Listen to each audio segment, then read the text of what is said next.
Hey, my reactor, so I'm back again with Orphan Chapter 18 Pia, January 1919.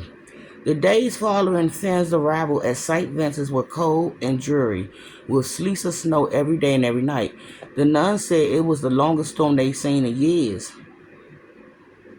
No one was allowed outside, and the ward windows were coated with thin sheets of ice, making the orphans shiver even harder in their beds. Pia saw Finn only during free times when she sat cross-legged on the plank floor in a corner of the recreation room, pretending to read or do crossword puzzles, while he sat a few feet away, drawing or playing solitary.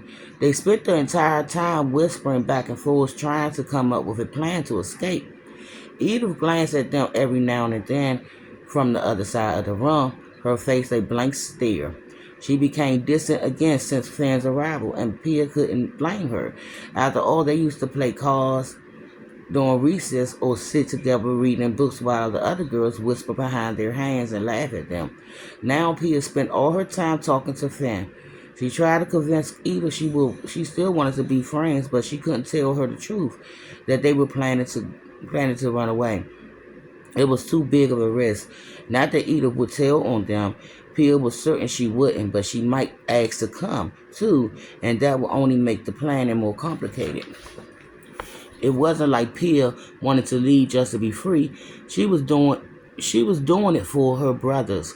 Keeping the secret had caused Pia her friendship with Edith and made working together more difficult, but there was no other choice.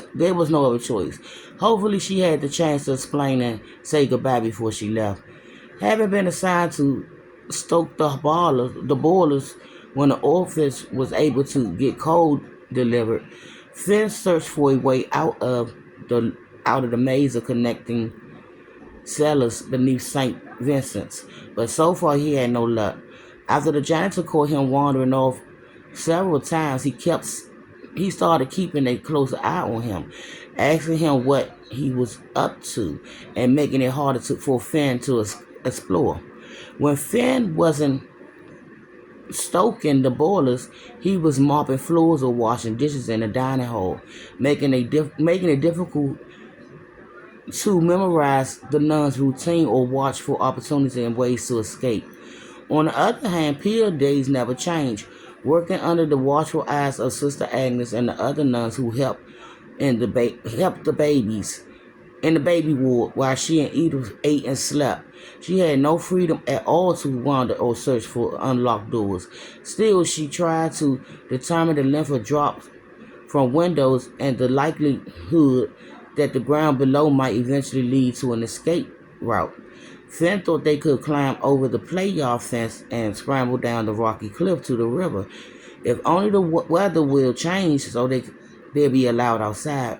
She reminded him that the fence was tall and topped with pointed black spears, but he said they could get over it if they found something. If they found something or someone to give them a boost up. He could lift her onto his shoulders and help her over, but it would be impossible for him to follow, and the nuns would probably stop him before he could. They talked about moving the slides or the roundabout over the fence to climb on, but the slides was anchored to the ground, and he was certain the roundabout, well, merry-go-round was too heavy. That's a roundabout.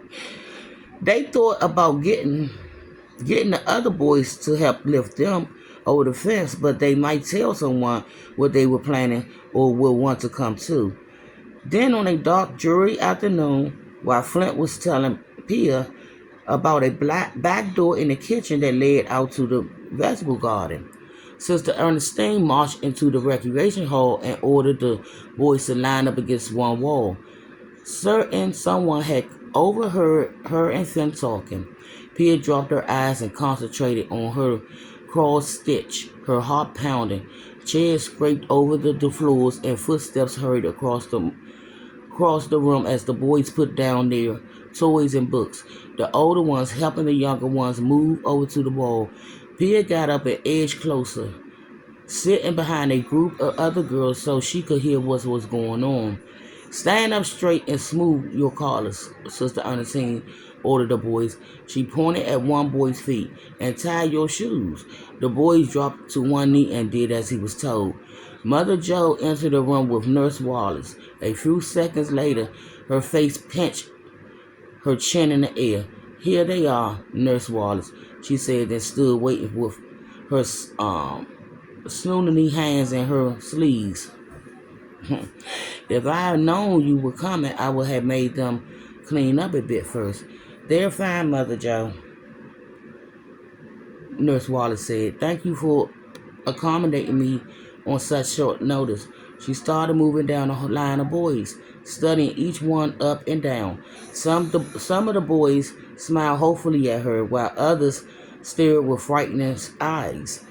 Halfway down the line, she stopped in front of a gangly, dark-headed, green-eyed boy. What's your name? She said. Khalil, the boy said. We call him Thomas, Mother Joe said. Nurse Wallace nodded once to acknowledge Mother Joe, then said to the boy, and your surname? The boy frowned his brows and looked at the older boy standing next to him. Your last name, the older boy said. What's your last name? Bobette, Caleb said.